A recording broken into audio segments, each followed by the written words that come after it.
It's reopened. Is that That Greta? might be the wind. That's Greta. Greta Thunberg is here? Okay, so Greta the pig is outside. I named her. After Greta Thunberg, yeah. okay.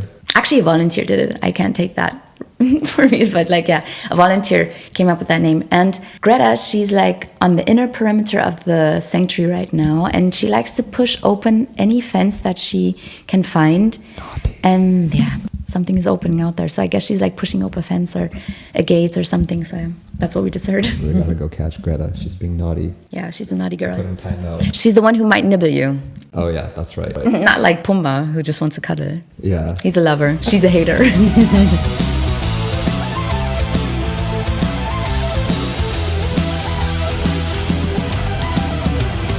What is up, my people? Welcome to another episode of Mind Over Meat. Today I have some special guests. They are organizers from a sanctuary. Hi, my name is Minna. I'm the founder of Vegan World Sanctuary in Orange County. And I'm Mindy. I am the volunteer manager here at Vegan World. Cool. So how long have you guys been vegan, and what initially got you guys into veganism and into animal rights more specifically? How did that whole journey start? it's a long journey. My journey started when I was 12 and I started as a vegetarian. I grew up on a farm, so it was very unusual. People didn't understand. My parents were not okay with it. My grandparents were not okay with it. And over the years, I just received more and more education about what is going on in the agriculture. And so slowly, but eventually, I returned to veganism. And I just realized that vegetarian is not enough. And yeah, once you receive the education, you will understand that veganism is the only way. So when you say you slowly went toward veganism, was there a specific moment that you saw one documentary or one footage that converted you? Oh, Was yeah. there a person that helped you realize that I need to do this overnight? Or was this every month I'm going to let go of this product, I'm going to let go of that product, and eventually make it toward veganism? Well, it was pretty harsh, the opening. I was a child. I got home from school and I just thought, oh, nobody's home, so let me turn on the TV. It was in Germany and it was a documentary that I saw, and it was about cows. And for the first time in my life, I saw the actual brutality, the torture, the pain, the suffering that was going on in the agriculture. Even though I was on a farm, we didn't have cows, for example. We had chickens and ducks and small animals like goats. Bunnies. And bunnies, yeah, as well. And I was in shock. I mean, I was a child. I saw suffering. I saw the animals crying and screaming, afraid. And it was painful to see it. It was a trauma. And when my mom came home, I told her, Mom, did you know this and this? Did you see this? And she was somewhat, shocked what I've seen during the day that they showed these kind of things. I said, well, I'm glad I saw it because I don't want to eat things like that. And I wasn't even aware that they suffer like this. So that was the decision for me. Oh, I'm never going to eat an animal again. But also at that time, things like dairy industry or egg industry were missing in my education. So I was a vegetarian. I didn't eat animals anymore, but I still consumed dairy products like cheese or milk from cows or goats, and eggs as well.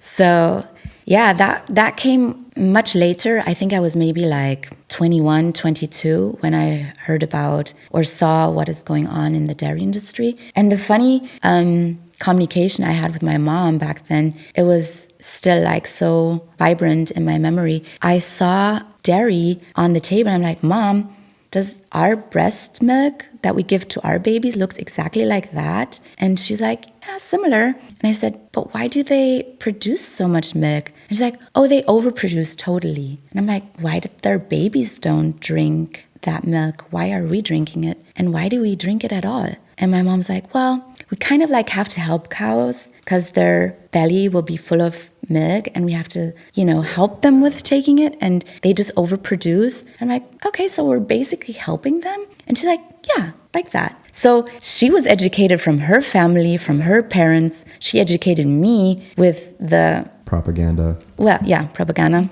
lies. I just call them lies. The industries feed us with lies, and they just want us to consume their products, so they make money off of us. And I was just totally okay with the words, the education my mom told me, because I thought she knows. How did you like deal with like non-vegans, like your mom, like in your family or in your friends in your close circle? Well, my mom's vegan now. She's vegan Yeah, now. So she- you made her go vegan, or Yeah. did she? Okay. Yeah. Also, my siblings, my cousins. But how did you make them go vegan? How did you encourage them to like? Get I into think that? it was a learning process, because I was kind of like shocking in the beginning. I showed them like horrible pictures, and they didn't want to see it at times. And they always had like good reasons why they can't go vegan. Also, my friends, even now I have friends that are not vegan. And I'm not going to lie, it's hard. It's really, really hard, because... But how do you go about like showing someone footage that they don't want to see? Because I feel like a lot of activists try to do that. Wearing t-shirts. I designed my own t-shirts with like really sad pictures. Really? And I would just go to like... You always wear like happy, like colorful colors. Sometimes, but there's another part of me. It's like I'm happy-go-lucky, bubbly.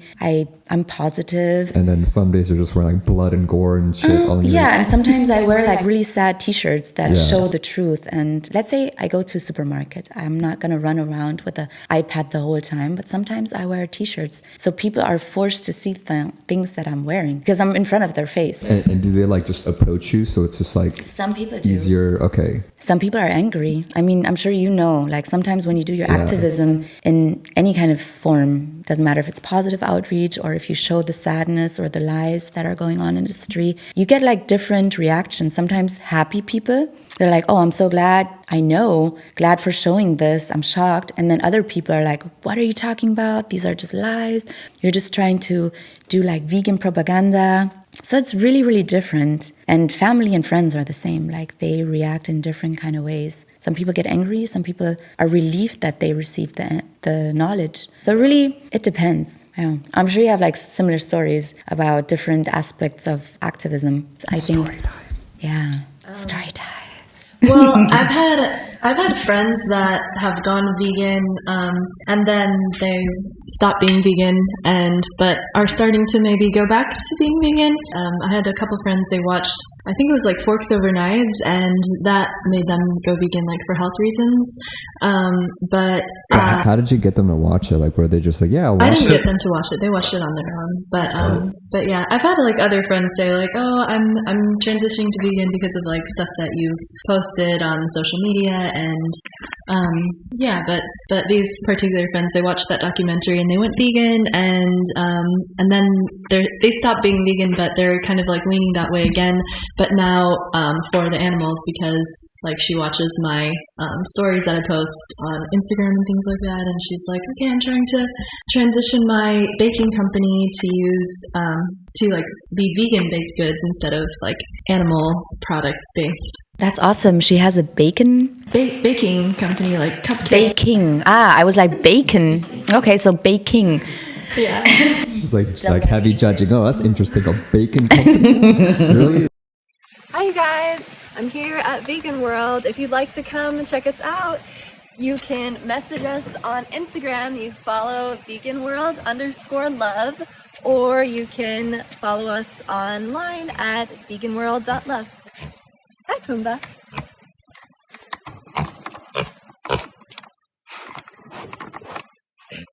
So most animals at this sanctuary, like, are they rescue animals or are they just All of them, yes. every single one of them? So every single animal at like a vegan sanctuary is rescued from factory farms and slaughterhouses. Different. I mean, it's not only slaughterhouses that is a problem in the world. It's also test labs that test on animals and exploit them and let them suffer for reasons that have no impact on our health or our science.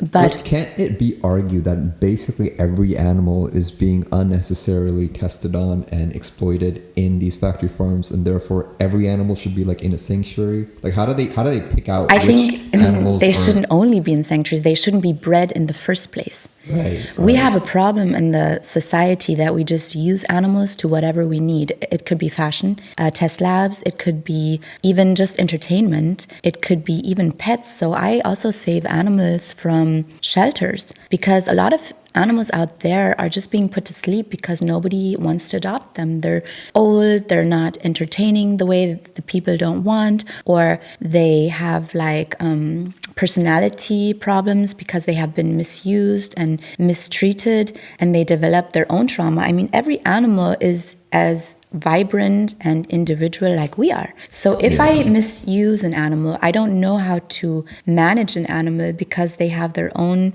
they're a different species, right? So I can't expect an animal to behave the way I want it to. I mean, you can already not even expect a human to perform the way you want. If you have a relationship with a child, an employer, or with a lover or whatever, you don't need, you're not supposed to like expect someone to behave the way you want. Same with the animals. And then a lot of people out there, they get animals from, you know, puppy stores or bunny stores. Think, oh, look at that cute bunny or look at that cute puppy because it's so pretty. And then they grow up and they're not as cute. They're not performing the way humans want. And then they end in shelters. So every day, I don't know how many animals, you know, are being put to sleep, but most of the animals that we have from like shelters or other rescues, those are the ones that would have been put to sleep, for example, or nobody wanted them in the first place because they have a broken leg or they have some kind of deformation.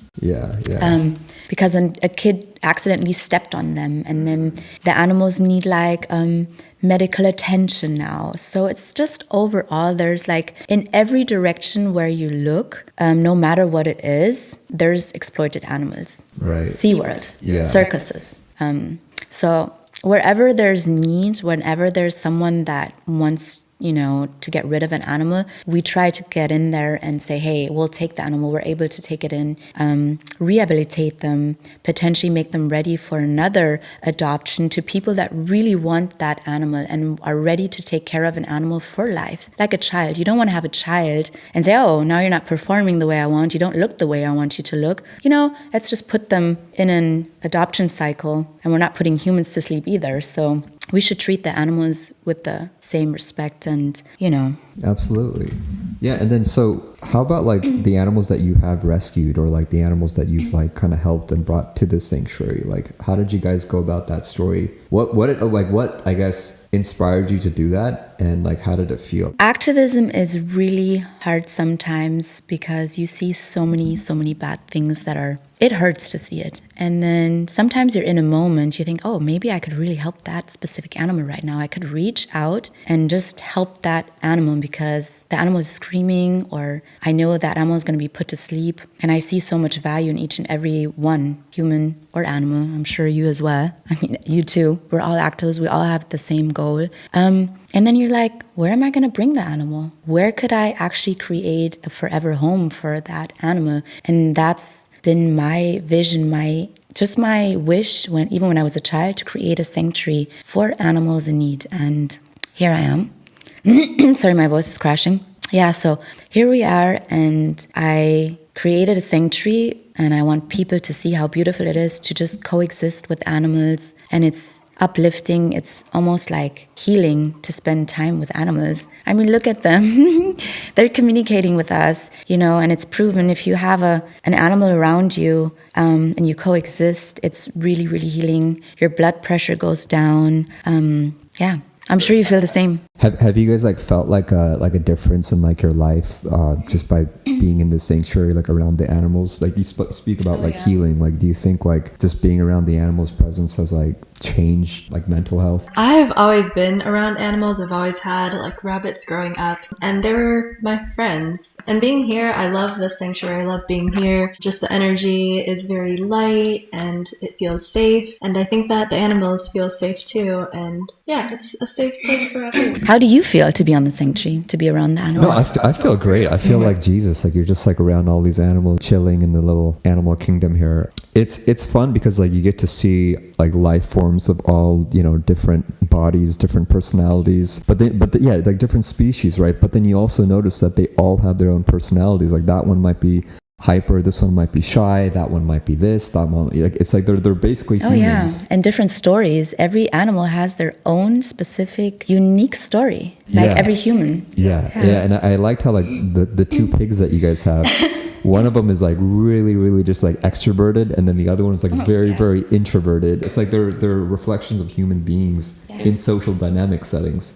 So it's just interesting to see that. And I feel like it's unfortunate because people don't really see that animals are like people, and they don't even get to meet these animals until like they're on their dinner plate and they're eating them. But then I feel like when you actually meet these animals and look them in the eye, you see that they're not that different from That's you. a great point of view, because I think that's the biggest disconnection. And it starts in childhood, and that's why we're so, in our routine, and we go to a supermarket. Oh, I'm hungry. Let me take a turkey sandwich. Let me order a pizza, and there's like pepperoni on the pizza. And we look at the food and we think it's normal because that's how we grew up, and it's around us everywhere. And you can almost like not escape of it. And when you look at an animal and you realize, wow, another one of those are on my plate tonight. And that's the disconnect. And that's because people think there's so much more, what do you call it? Inferior? Yes. And I think once you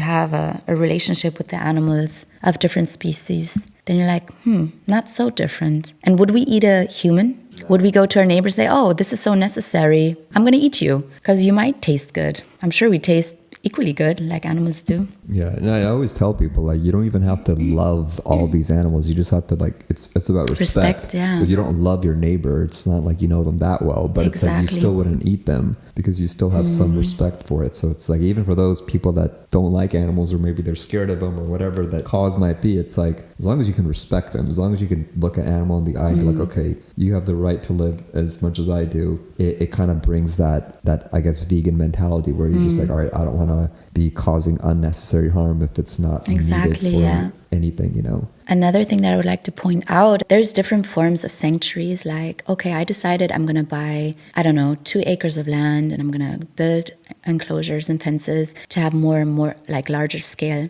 But also, Mindy, you as well, I call it a sanctuary because you create a sanctuary in your house because all you have is the inside of your living space, for example, and you fit in as many animals as you can. It doesn't matter how large your house is or how large your property is. Even if you have a 1-bedroom apartment, that's why I try to reach out to people and say, hey, come to the sanctuary or to other sanctuaries and see how beautiful it is to coexist, because everybody has the capacity, and I hope people reach out to other rescues and shelters, say, hey, can I take in an animal? Is an animal in danger? I have space.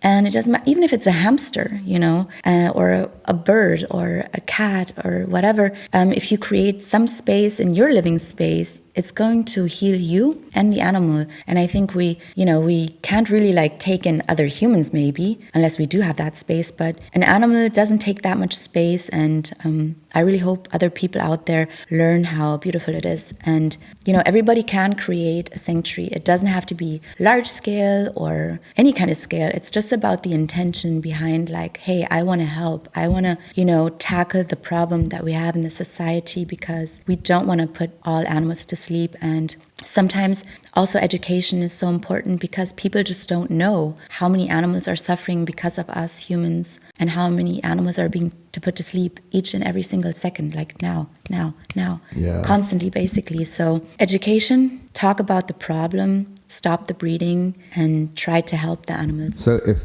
for like someone that wants to like open up their own sanctuary, like what would you like recommend for like a beginner to do? Like someone that doesn't know anything about like how to get a license or a permit, like what would be like the first step to like actually go about that process? I think number one is to understand, where do you live? Talk to the landlord. Hey, are you okay if I rescue a bunny or a cat or a small dog, even if it's a small apartment? If someone has like acres of land, what are you doing with all the acres of land? Come on, people. I mean, what are you doing? You cannot use so much space. We're just like one human or 2 human or a family. Yeah. And how are you gonna True. like use 1 acre, 2 acre, or a half acre land? Like how? What are you doing with all that space? I mean, if you have access to any kind of space, why not share it? And sharing abundance and sharing space and love and whatever we have is just so much more enjoyable, you know, instead of being all by yourself and with your own family, and you guys just keep everyone out. And that includes the animals. And we have to stand up for the harm that we've created in the world. And, you know, and then, like I said, just talk to your landlord or check in if you have the financial needs that you need to take care of an animal, and then just start small scale. And I also had the fantasy, I'm going to build like on 20 acres of land. And my mom was like, okay, slow down. I feel like a lot of like people that want to have sanctuaries, that's what prevents them, because they're thinking like you need like millions of dollars to open a sanctuary. But you're saying you could just do it like, you know. In your apartment. That's a sanctuary. You build like a tiny mini enclosure, you buy a cage and you go and say, oh, I want to save a life today. Go out there and do it. And if you can afford one bunny or one cat, then that's a sanctuary. That's a safe movement. Can you afford to feed and, you know, take care of 10 animals? Great. If you already have like 20 acres of land and you have the financial needs to build enclosures, great. You know, just the intention behind it is important. I think what we need to stop is just the breeding cycle. Let's realize we should stop breeding any animals and just make sure we don't continue to breed them, because all these animals will need a place as well. And there's just, unfortunately, right now, there's not enough homes or people out there that are aware or are willing to take in the animals. Yeah, it's unsustainable. So is this sanctuary like also like at its limits too? Because I'm hearing that a lot. Like a lot of sanctuaries are like reaching limits with like... Yeah, eventually you will reach your full capacity. Right now, no, I'm still like building as I go. Whenever I get in donations or, you know, I have enough money at the end of the month, you know, then I put it back into the sanctuary and I build fences and enclosures for more animals. So until every space is covered here on the property, I don't call it at full capacity. So what's like the most like expenses for like a sanctuary? Like, is it food? Like, food? Really? Food, fences, because at least I don't want to, you know, save an animal and then the next morning I wake up and they're eaten by a coyote, which is obviously a more natural cycle. But at the same time, I, you know, build a relationship with them and I care for them and I love them, and I just don't want to be, you know, in the position to say goodbye to the animals over and over because of the natural cycle of coyotes and other animals. So I try to create a safe space so they can actually grow old here and live their life here. Or some animals, they're also adopted. Some people say, oh, I really fell in love with that animal. Could I adopt her or him? And yeah, that's also a great thing, you know, and that makes more space on the sanctuary again to have more animals again. So and I think that's like a very important and interesting distinction, like that the point of the sanctuary is for the animals to be allowed to have a relationship and grow old and kind of have like a much easier life free of exploitation. Because I feel like a lot of people will like kind of attack sanctuaries, like the Tiger King, where he's attacking Carol Baskin for her sanctuary, saying that they're also in cages. So what makes a sanctuary any different than a zoo? So it sounds like it's basically that we're not trying to exploit them and we're just keeping them in a safe space where they can grow old, have relationships. Peaceful, without suffering. Yeah, so without any suffering whatsoever. The hamster is like trying to say something. Is he trying to greet lady over here? Give the mic to the guinea pig. Maybe he wants to say something. Squeaky squeak. Oh no, he's shy. He's an introverted animal. Actually, he's not. He's pretty vibrant. I don't know, maybe it's like unusual setup for him to see lady so close. He's actually very demanding. If you go down there in the morning, he's like, they sing their song. He's like, I know it's breakfast time. I'm over here. Don't forget about me. So you guys do like activism a lot, right? Like you guys have done your Barbie thing. It's called Vegan Barbie. You've done that. You've done like lingerie protests. So there's like critique from like some like conservative side of the vegans where they're saying that it's not like effective. What's like your response to that? What's your response? I think that every form of activism, there's somebody who responds to it, even though not every form of activism is effective for every person. There are some people who it reaches, like men especially. They're like, oh, can I take you out on a date? And I'm like, oh, are you vegan? And they're like, no. And I'm like, then no. And so dating activism, huh? And so there's Yeah, every form of activism has its own like niche of people that it's effective for. That's a good point. So it's like basically like it's not about being like having one type of activism that's going to get the most people. It's more about targeting specific niches and infiltrating these niche communities so that the message kind of appeals to that target audience. Sometimes it's also a little bit how you feel, because sometimes you're strong, you feel emotionally stable to have a vigil and actually see the suffering right in front of your eyes. And sometimes and I'm sure you're the same, like sometimes I go through phases of moods and emotions where I feel like, whoa, it was so heavy last month and I saw so much suffering and I just can't manage well this month, because you get like almost like some form of trauma and PTSD. maybe sometimes nightmares. So Yeah. sometimes I just feel, okay, I need some more positivity in my life. I want to see happy faces that really understand that it's fun to be vegan.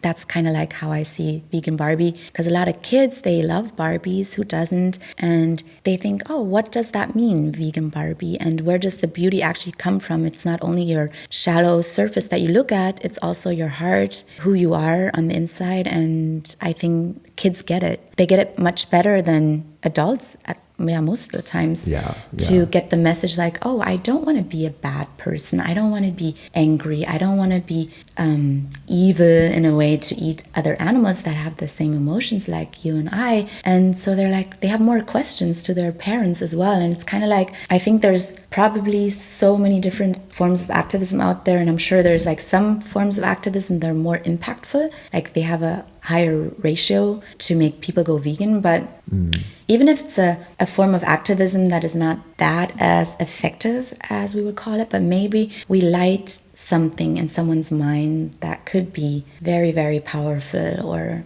you know, create better ideas. So yeah, I think we just have to go a little bit with the moment and just with the flow, how you feel as an activist as well. Like, what do you feel this very moment? Do you want to go to a vigil? Do you want to do a positive outreach? Do you want to scream to fashion industry or whatever? Like, whatever you feel that is right for you right now, because you don't want to burn out. So That's a good answer. Yeah. I have a question for you. Yes. How do you think you would be active on a sanctuary as a man? What, like cutting up wood or something outside? I like that. No, I think, I mean, I guess like as a man, I would be most useful for like kind of like lifting the heavy stuff out there, you know, like making sure the animals are protected, building fences. I think that'd be really fun. I enjoy building. I have a few friends that were like construction workers, so I used to like help out with them when I was younger. And then just like, you know, taking the animals out for walks. I think that would be mutually beneficial for me, animals, the sanctuaries organization. So yeah. Yeah, very cool. If anyone is vegan and good with animals, we need somebody to come and give the animals love and attention. So Yeah. just putting that up. Yeah. And then what's your guys' like sanctuary name again? Vegan World. Hey guys, thank you so much for tuning into my podcast. If you do enjoy my work and you want to support, you could check me out on Patreon, where you can get cool rewards, access to early content, your name featured at the end of my video, and so much more. Peace begins on your dinner plates.